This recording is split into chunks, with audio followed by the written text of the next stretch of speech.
Good evening all, and welcome. Have you ever felt like someone's watching you? Stalking you perhaps? Could it be that they might want to capture you and sell you off to the highest bidder? I sincerely hope this never happens to any of you. But for now, check behind you, make sure no one's watching, and get comfortable to let the darkness take control. In early 2007, I was freshly 18 and newly married, living in Fort Polk, Louisiana, while my husband was training at Fort Benning. I was born and raised in Alaska, so living in the continental US was a vastly new experience for me.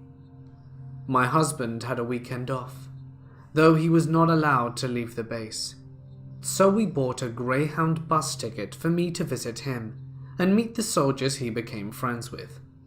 I had never been on a Greyhound bus before, but I was excited to drive through the South and see new places and have my own little adventure. Sure, plenty of creeps bothered me on the bus and at the stations, but I still had interesting conversations, met new people, and generally enjoyed the experience. Regardless of the time, each station we stopped at was open and offered food, outlets for charging, and bathrooms. So when we arrived in Columbus, Georgia at about 2 a.m., I expected the station to be open. It wasn't. Everyone else who ended their journey there had a ride waiting for them. And suddenly, I was alone outside a locked building in the middle of downtown Columbus, full dark and terrified. I didn't really know what to do, and my phone was nearly dead from the long last leg of travel. I thought about walking to a gas station, but I had no idea which direction to go in, and I couldn't see any nearby lit buildings. I truly expected the station to be open, thinking I would stay there for a bit while my phone charged and I had something to eat, and could have access to a phone book so I could call a cab. All I had was an old sign hanging on the side of the building with incomplete phone numbers for taxi companies. The numbers had faded, been scrapped off and defaced. There was only one complete phone number, and it was handwritten in Sharpie at the top of the list. Better than nothing, right? Wrong. I called the number, and a guy answered, casual and sleepy, asking who I was. I apologized, explaining I was trying to call a cab, when the guy perked up immediately and said, "Oh yeah, that's me. I'm on my way." My phone died 10 minutes after I made the call, and it was another 15 minutes before the guy showed up in a traditional-looking yellow taxi. I noticed the cab wasn't marked. No logo, number rates, anything. But it had that taxi light thing on the top, and in my young, naive mind, seemed totally legit. He waved me over. I got in, and asked him to take me to Fort Benning. Finally, feeling some relief. The doors auto-locked, and I will never forget the first thing he said to me. He was silent until we got onto a main road and said, "Did you really think it was a good idea to call a number written in Sharpie?" I froze. In retrospect, no. It wasn't the best idea I'd ever had. But I had so few options, and I didn't want to be stranded in a huge foreign city in the middle of the night. I don't know what else I could have done. After a minute, I tried to laugh it off, and hoped he didn't notice I was shaking. I reached for my phone, remembering it was dead, and realized that if something happened to me, no one would know that I even made it to Georgia. Staring at me in the rearview mirror, the driver told me what was going to happen. "There's no use getting to Benning this early.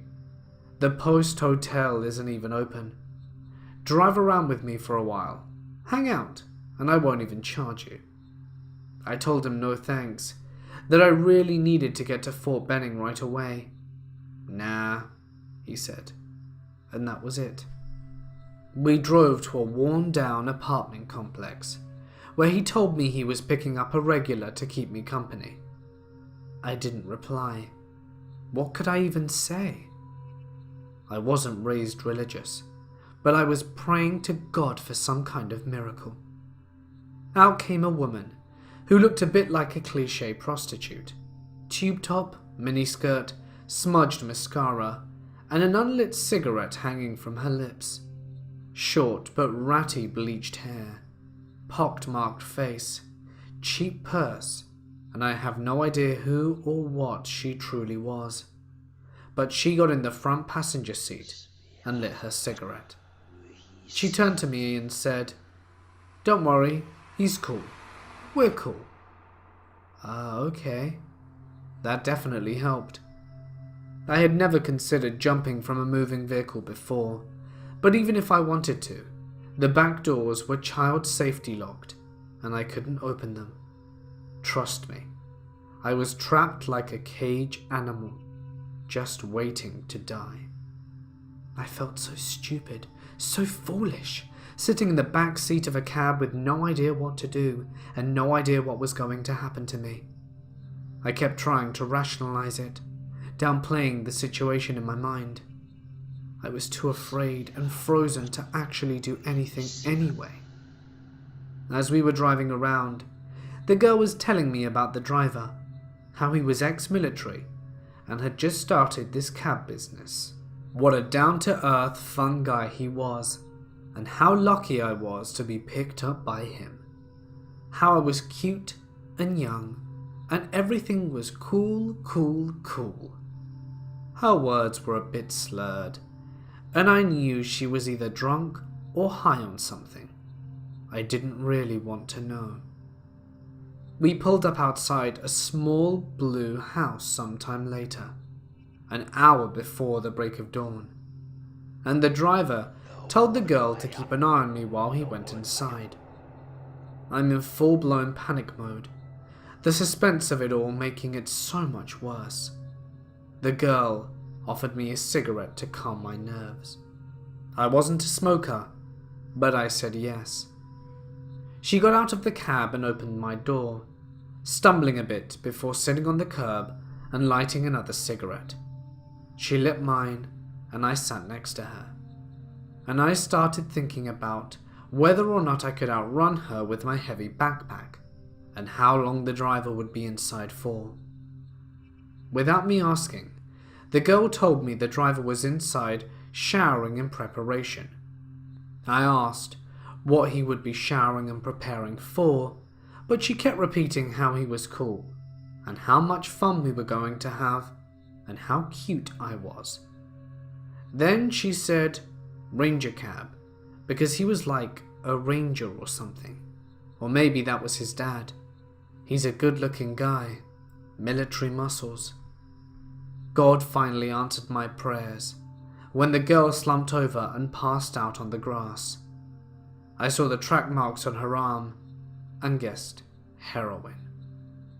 And apparently, the driver was inside taking a shower and wasn't about to come back in the next few moments. I grabbed my backpack and ran like hell. I don't exactly remember what happened after I started running. I know I took off as fast as my feet would carry me, and that I didn't dare stop to catch my breath. 1 minute I was sprinting for my life, lungs on fire, and then I was trudging along with tears in my eyes as I walked through the Fort Benning gate with my military spouse ID, asking how to get to the base hotel. Honestly, I wish I knew how I got there. I was in deep survival mode and didn't stop to process any of it until I made it to my room. I don't know if someone gave me a ride, if I followed a map, or what. I never blocked a memory out like that before or ever again. I told my husband everything when I finally saw him. He didn't believe me. I probably wouldn't have believed me either, His lack of trust made me think no one could take me seriously, so I never went to the police. I still had the number I dialed saved on my call history. I knew the girl called it the Ranger cab.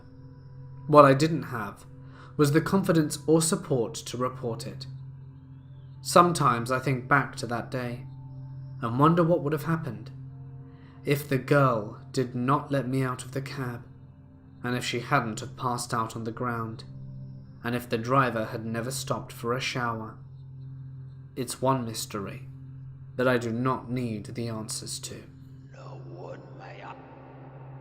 When I was 8, my family decided to take a summer vacation and take us to a big famous water park a couple of hours away from home.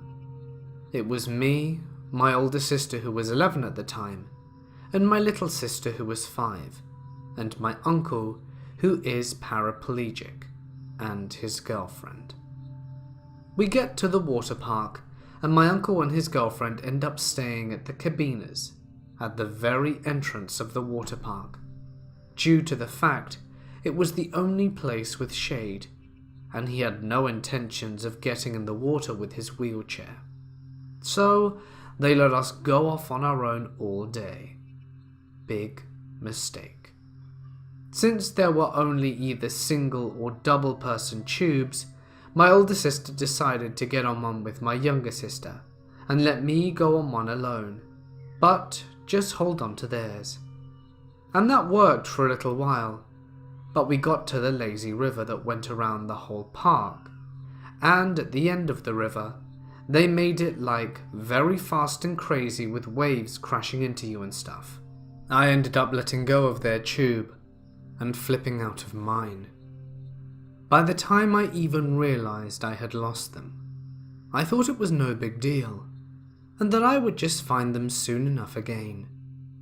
So, I'm trying to get back onto my tube, and for some reason I just can't do it.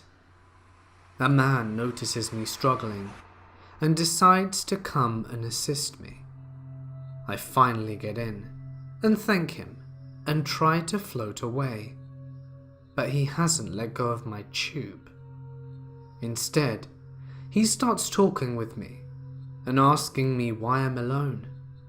I explain that I lost my sisters, and he suggests that he gets on the tube with me because he doesn't want me to get lost or drown. I say okay, and we get on a tube together. He starts forcing me to ride all the slides with him and talks to me about how his hotel room is not that far, and he has a whole bunch of toys I would love to play with. I actually started getting really interested, because I don't have many toys, and the ones I do have are broken from my sisters. He says that we can get on one last slide, and we can head over there after. I agree. While waiting in line, he starts acting really giddy and weird. He keeps swimming under our tube and would play with my feet and legs, and told me they were pretty. There was a young couple behind us who was watching all of this unfold, and I guess they could see the discomfort in my face because they tapped on my shoulder and asked if I was okay and if I knew the man. He tried answering for me, but they cut him off and said they were talking to me. I reassured them that I was okay, but it was seeing the look on their face that made something click in my head and say that whatever was going on with this man was not okay. Once we got off the slide, I told him that I had to go, and once we got to the opening of the river, I wanted to just get on a single tube by myself because I needed to find my sisters. He tells me that I can't do that, and he needs to watch me, so I can't leave him. As soon as he said that, this fear just came over me, and I ducked out of the tube and started swimming. When I looked back, he was right on my tail swimming after me. I ended up swimming to the entrance of the river and got on a single tube which he ended up grabbing and flipping me out of, saying I needed to get on a double tube with him. I did not feel safe anymore, so I ended up running out and running to my uncle and his girlfriend. I didn't tell them what happened, just that I got tired of being in the water. After sitting there for a while, I saw no signs of the man, and thankfully, my sisters made it back to the cabina safe and sound as well, and we all left together.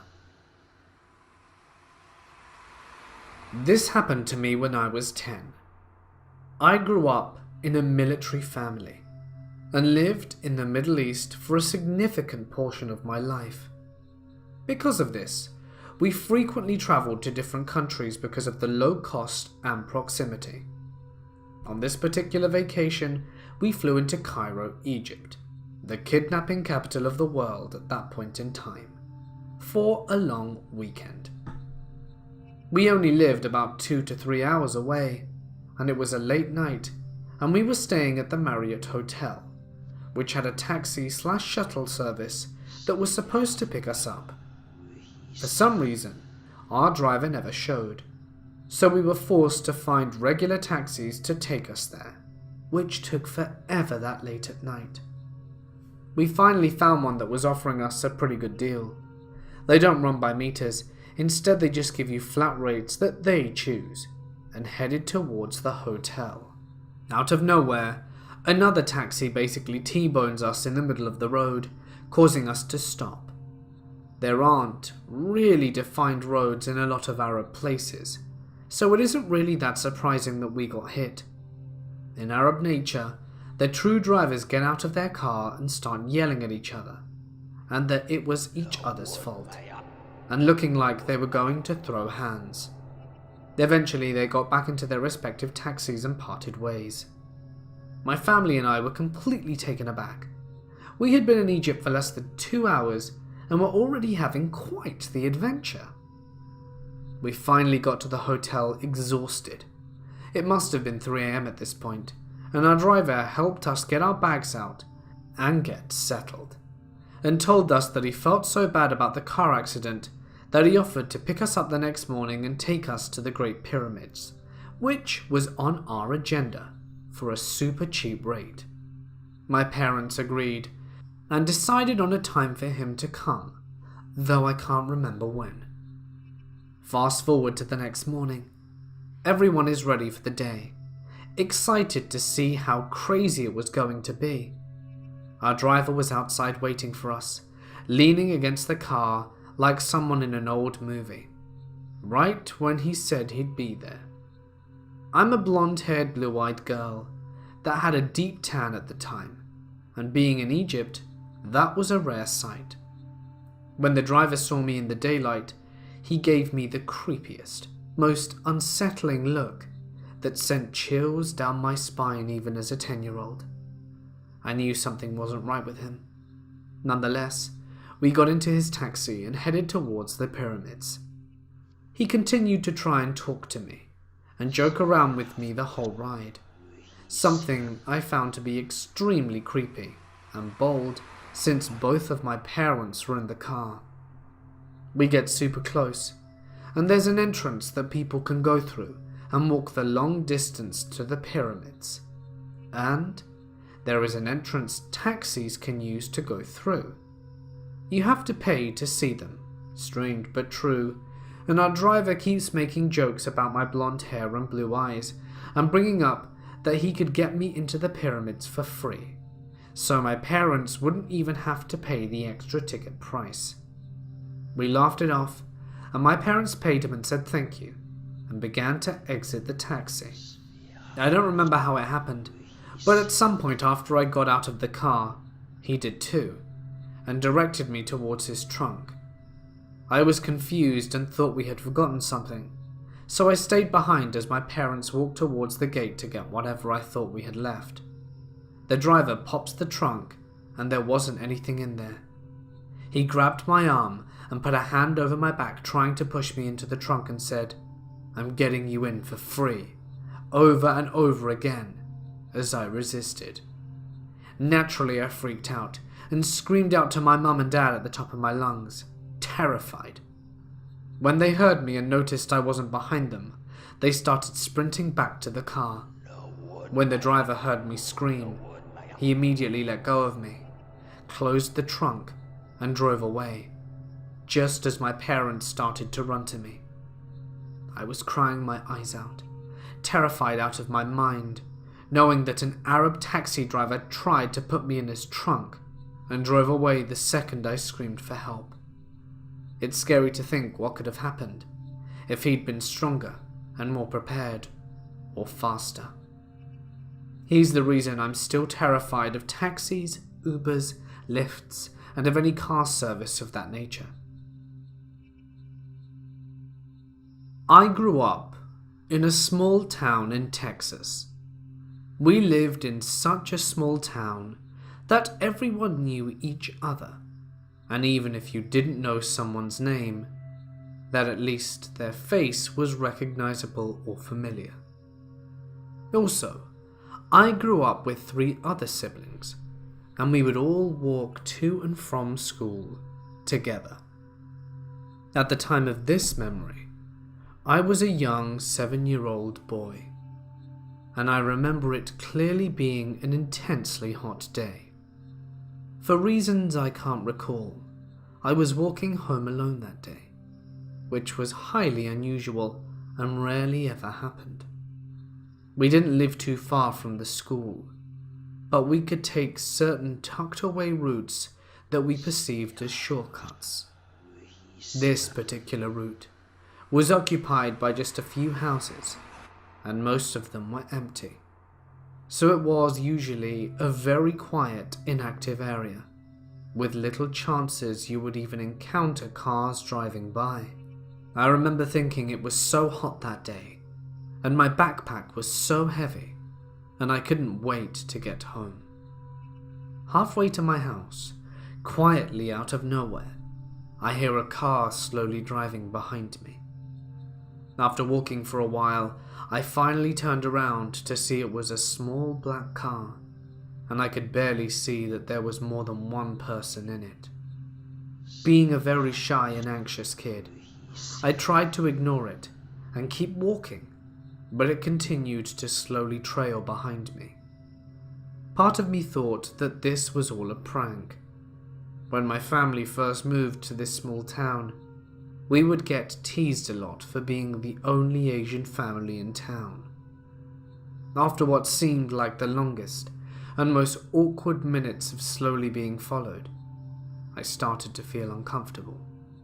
So I stopped walking and stepped further aside to see if they would just eventually pass me. Even at the time of this happening, I never thought I was in danger, because this small, quiet town was known for being very safe, and like I said, everyone knew each other. The car then slowly drove up to me and rolled down the passenger window. There were 3 young men in the car. They weren't teenagers and looked to be in their 20s. I remember being caught off guard by not recognizing any of them, which was very strange for this town. The guy in the passenger seat then said with a smile, "Hey, do you need a ride?" Still being ignorant and not sensing any danger, I thought it was so tempting, because it was so hot outside. Regardless of actually wanting to get in the car, I just said, "What?" He began to repeat, "Do you want a ride?" Then the guy in the back seat of the car began to open the back door and let me in as he grinned at me. Once again, even though I actually wanted a ride home, I just said, "What?" All 3 of them smiled and chuckled. The man again said, "Do you want a ride?" with a smile. At this point, I was so embarrassed and anxious once again I just said, "What?" The silence in the background was interrupted by the sound of a screen door opening in the distance. I could see a familiar elderly woman just looking at us from her door. Looking back, I think she did this to let them know of her presence and possibly scare them away, because this was obviously A very sketchy scene that she was witnessing. I turned back to look at the men. None of them was smiling anymore. They all looked serious. The guy in the passenger seat said so seriously and abruptly, "Get in the car." It almost felt like a scowl. I felt like I was being put on the spot and could feel a strange sense of urgency. So naturally I became even more nervous and once again just said, "What?" I then hear the woman's screen door shut, and the elderly woman was now standing on her porch, making her presence even more evident. The men were all clearly very annoyed, and the man in the passenger seat just said, "Forget it," as the guy in the back seat shut the door and they quickly drove off. Still being completely oblivious to the danger of the situation, I remember thinking as they drove off, "Dang it, I could have gotten a ride home," which is both funny and scary to think of today.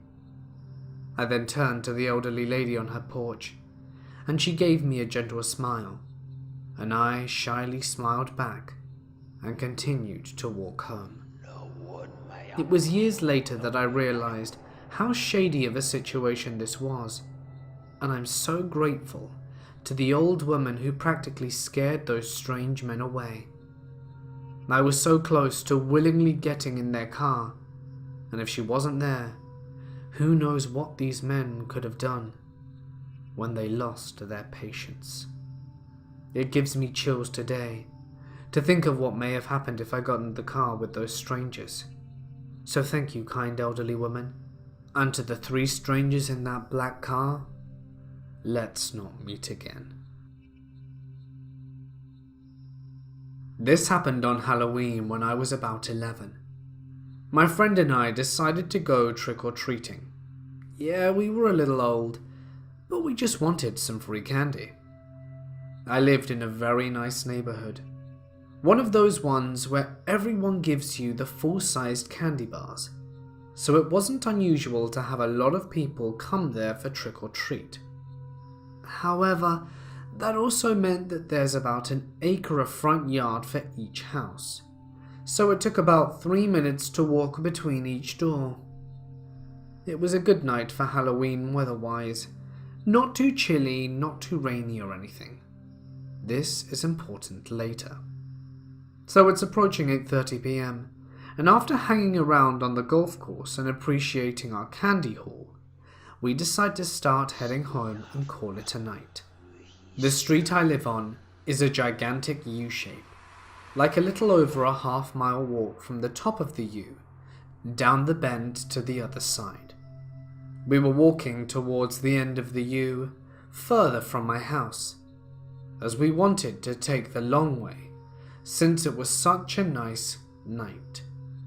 It was about 9 p.m. now, so no one else is really out anymore at this point, and people turned off their porch lights, the universal sign for no more trick-or-treaters. That's when we notice a lone white van parked on the street. We made a joke about how it looks like the stereotypical Kidnap vans with the painted windows. That's when we notice it shift out of park and slowly creep down the streets towards us and park at the next house. Oh, they must have kids trick-or-treating. It wasn't uncommon for people to drive their kids from house to house, since they were so spread out in our neighborhood. But given that it was 9 p.m, and with nice weather, it struck me as a bit odd. We checked every few minutes, and it seemed to just be stopping from house to house like normal. We turned around again and kept walking at a leisurely pace, gossiping and whatnot. That's when we hear the car squeal as it moved forwards down the hill and parked again. This time, only about 2 houses away from us on the opposite side of the street. Again, weird time to trick-or-treat, but whatever. That's when we realized there were no kids getting out of the van, not once. Now this was before my first phone, a red and white Samsung Propel since it was 2008. We were only 15 minutes from my house, but a bit disturbed, so we walked to the nearest door and rang the bell, and stuck our bags out in an attempt to act normal. A woman opens the door just a crack and proceeds to berate us for trying to trick or treat at this hour, and then slams the door before we could even say a word. Okay, thanks, lady. We turn around, and the van is right there, parked in the wrong direction, on our side of the street. The windows are tinted so we can't even see the guy driving. Trying to keep our cool, we casually walk away from the door and up the street to the cul-de-sac loop that's on the side of the street that makes up the bigger U. If you cut through the loop and hop a couple of fences, you can end up at my back door. The van goes the same way. Now we know he's following us, since there's no reason for him to go up these side streets. We break into a sprint, and I am by no means athletic, but I hopped those fences like an Olympian. We run inside my house, lock all the doors, and freak out while we sit on the front hall. Not 5 minutes later, the van slowly drives down the street past my house. We stress eat our candy and think of what could have happened if we had not have been aware of our surroundings. I live in a major city, in practically the pit of hell state, born and raised here. I am very familiar with my surroundings. I'm also aware to the fact that my city is one of the worst hubs for human trafficking, and living here can be very, very dangerous. Despite all this, I've taken pride in knowing that I do everything I can to remain as safe as possible. I've had close calls before. Shady landlord gives a stranger copies of my keys, and a man tried to enter as soon as I was alone. And other horrifying tales, and consider myself an avid murderino. I'm pretty prepped. At the time, I had 2 things of pepper spray, one in my favourite jacket pocket, and one velcroed to my desk at work. I also had 2 trusty pocket knives, one always on me, one in my car pocket door. Oh, and my taser never leaves my bag. I avoid shady situations, and despite being a small lady, I know my stuff. Yay for self-defense. My point is, I'm a very paranoid small chihuahua, and I still get into scary situations. Now on to the story. It's summer, and hot as hell. I've got a date with my favourite gal pal, and I swing by her place to pick her up. She tells me she had a job interview to go to first, and I agree to go with her. No big deal. She's a sweet, tiny thing from a small town in the Midwest, and very new to city life and the wild things that can happen here. As we drive into a different city, I ask her about the job. It's a modelling gig. Oh, cool, for who? I found an ad on Craigslist. It's just sports clothes. The Craigslist thing sets a small, distant alarm off in my head, but I push it to the side. Where the heck are we going anyway? When we pull off to a Starbucks a bit outside the city, the alarms in my head become a little less faint. Relax, I tell myself. I've gone to legit job interviews in coffee shops before. There's always been a good reason. We arrive first, late still, but end up waiting about 15 minutes. Kinda weird, but Kat's relieved we're not the rude ones when she gets a text saying he's here. I look around the Starbucks and outside the parking lot, trying to figure out who the mystery man could be, when I notice a tall, well-dressed man step out of a black SUV. He smiles at us, and he approaches, and I figure that's our guy. I could have sworn that SUV had been parked there for a while. I asked Kat if she wanted me to step in line and grab her a drink, but she practically begs me to stay with her. Okay, I can do that. I don't think it would look very professional, but I don't protest. The man named Jack leads us to an isolated table outside and doesn't say much about my presence other than it was okay for me to be there. I get on my phone and shoot a text to my fiancé explaining where I am and what I was doing. He shoots back a "be careful" all in caps, and I sit there pretty to watch the show. Jack had this strange accent that I couldn't place my finger on. Looking back, I'm not even sure it was real. He starts asking Kat the usual questions, and I notice she's absolutely bombing the interview. She doesn't have much experience and didn't bother to bring a portfolio. But despite this, he doesn't seem to care. The alarm in my head is much louder than a whisper, but it completely blares when he asks if she'd be comfortable doing lingerie shoots as well. Dear sweet Kat says she doesn't have an issue with it, but would prefer to mostly do sports clothes like they had discussed earlier. She asks to see some of his work, and he pulls up a lingerie Instagram. All lingerie, no clothing at all. He holds it in front of her face and pulls it away immediately, and when she asks if there was more she'd be doing, Jack goes, "That was it," and hurries the conversation along. He says we need to go right now to his studio at a place he briefly mentioned the name to sign papers and get everything squared away. It had to be done today. He's not working tomorrow, and his co-workers will not do it right. I absolutely hate everything about this, and I'm trying to glare some sense into her, but nothing is getting through. Kat agrees, and he turns his attention to me. Do you want to be a part of this too? I immediately know that nothing about this is professional. I look down at my beat-up docks and green cargo pants and shirt that has flames and a slightly edgy logo on it, and I can't help but scoff. That's not really my thing. I'm just the ride. He studies me for a few seconds and then says we can all ride with him, directing his attention to Kat. No, I don't want to leave my car. We'll follow you.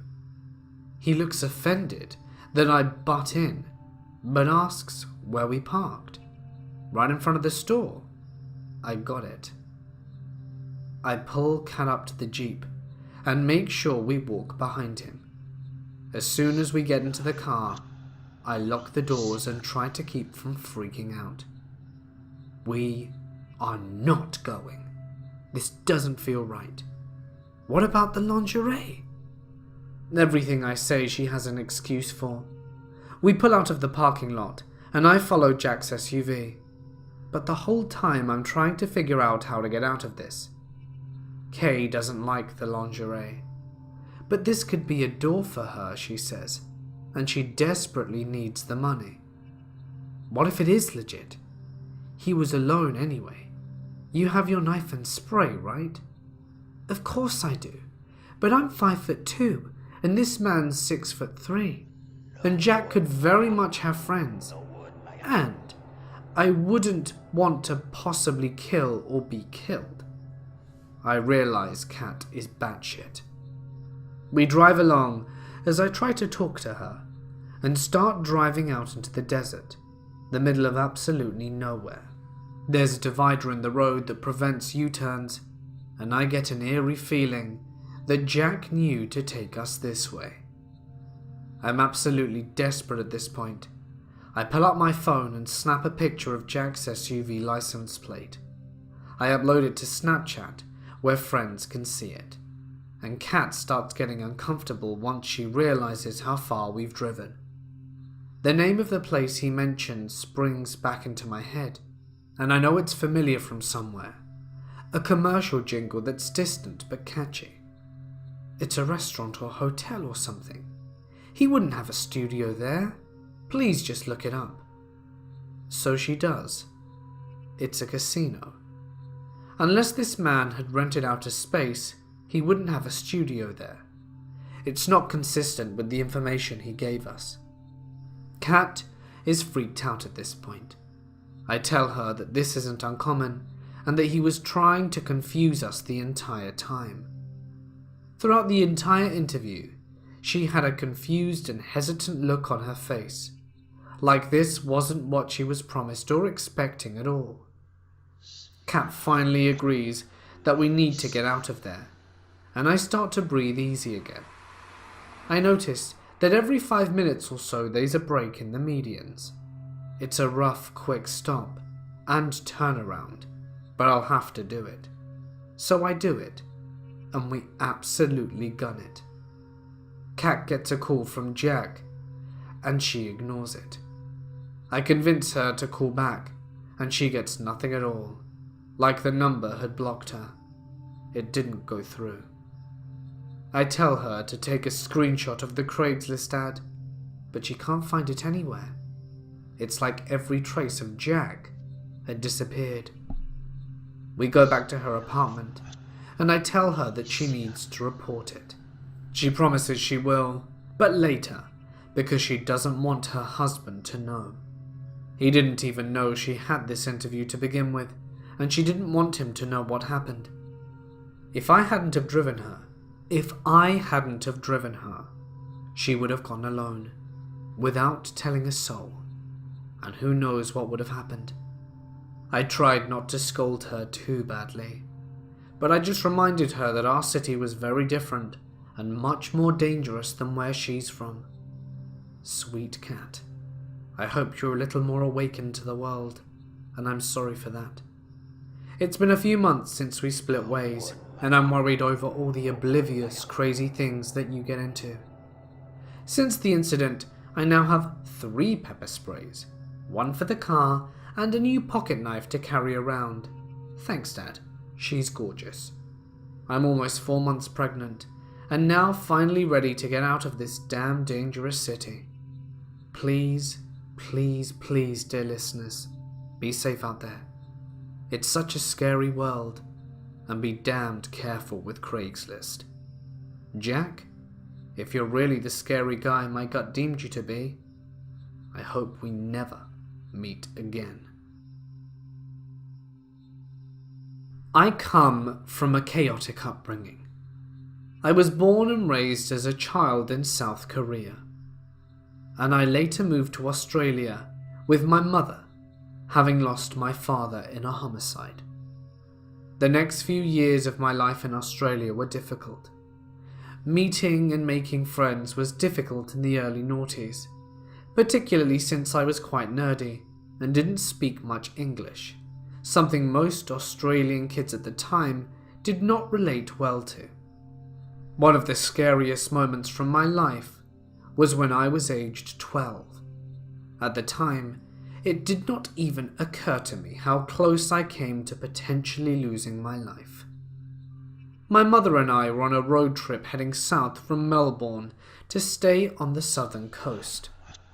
We had stopped one evening at a small, well-kept caravan park. The caravan park was quaint and beautiful. Neat grass, nice flowers, frangipanis blooming, and a small creek which ran along the edge of the premises. It reminded me of home. I spent some time walking around on my own, as my mother was taking a nap. I discovered a game and pool room. I went outside and spent probably a good hour playing pool by myself, and generally just mucking around when a young boy came in. I was very shy, and so was he. But we eventually talked for a little while and became friendly. I do not remember playing any games with him, but I do recall him being pretty nervous. He kept asking me if I wanted to go back to his caravan, as his parents were making dinner soon. At first I was not interested, and said no. We spent some more time doing things and talking as it got later. He became pushy and asked if I liked cakes and lollies. I said of course. That much I do remember clearly. I followed him to his caravan, which was much older than ours and quite dilapidated. He asked me to wait outside while he talked to his parents. I waited patiently for a few minutes until the door opened, and a larger, older man with glasses and no shirt opened the door and asked if I would like to come inside for cake. I was scared, but I remembered feeling like I had to, like it would be rude of me to leave. As I was walking in the door, I heard a man behind me shout, "Hey, what's going on here?" I was quickly grabbed from the collar of my shirt and pulled inside.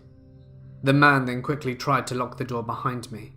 However, the stranger was too quick and burst into the door and took my hand abruptly and pulled me outside, and we frantically ran away. The man asked which unit room/caravan I was in and took me there right away. We went inside and my mum yelled at him asking why he was there. I was hiding in the corner crying while he explained what happened. We packed up and left immediately. I was already heavily on anxiety medication after what happened back home, and we never spoke about it alone again. My mother claimed it was something I should talk to my therapist about. Every time we all spoke about it, my mother would leave the room. It scared the hell out of her, and I did not really understand why. I guess at that age it's difficult for the brain to comprehend the reality/potential of the situation. Looking back on it now, it utterly scares me to the point of losing sleep. I was 14 when this happened. I had a pretty solid weeknight routine. I would go to practice, come back at around 8:30, and then ride my longboard about a mile down the road to a local Walgreens. I did this so I would have snacks for my inevitable late night of Xbox I had ahead of me. One night, I got home a little late, so I left at 9. I had been in my new, less sketchy neighborhood for about a year now. I usually ride on the road, but my gut told me to stay on the sidewalk. I hadn't even made it to the main road yet, and I heard a car behind me. It slowed to pace me. I had a feeling that something was about to go down, so I tested the guy. I stopped and did a 180 extremely casually, gave my board a little push and looked over my shoulder. He's reversing. Crap. I dip, fast, picking up my board and go full sprint. I didn't want my cause of death to be wheel bite. I get about a block away and jump into some bushes next to a house, and I waited there for no more than 30 seconds before I heard a car slowly rolling towards me. They pass and turn right. I get out of the bushes and make a stupid move. I go to double check to see if they're gone. I dart across the street and peek around the corner. I see their brake lights. Then I see the white reverse lights come on a second later. You've got to be kidding me. I run back around the corner at God's speed, realizing my only chance is to get onto the main road. There's too much traffic there for this guy to do anything. So, I sprinted there at full speed. I figured I got to top speed, and he would have to run me over to catch me. He can't stop his car, get out, and jump me if I'm running at top speed. I made it there, losing him at some point along the way. I don't know when. I never looked back. As it turns out, there had been multiple attempted kidnappings in that area that month. This story isn't actually about me, but my mother. We lived in Michigan, right in the border of Ohio, so it only took a few minutes to travel to Toledo. Our hometown was kind of a podunk middle of nowhere, so we would have to go to Toledo for any shopping. One day, she went out to this strip mall kind of area. Very sketchy but also busy. So there wasn't ever any real reason to worry. She's on her way into a store.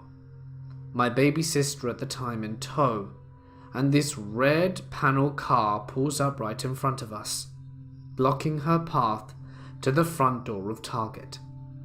They slide open the door and asks if they want to sample their perfumes.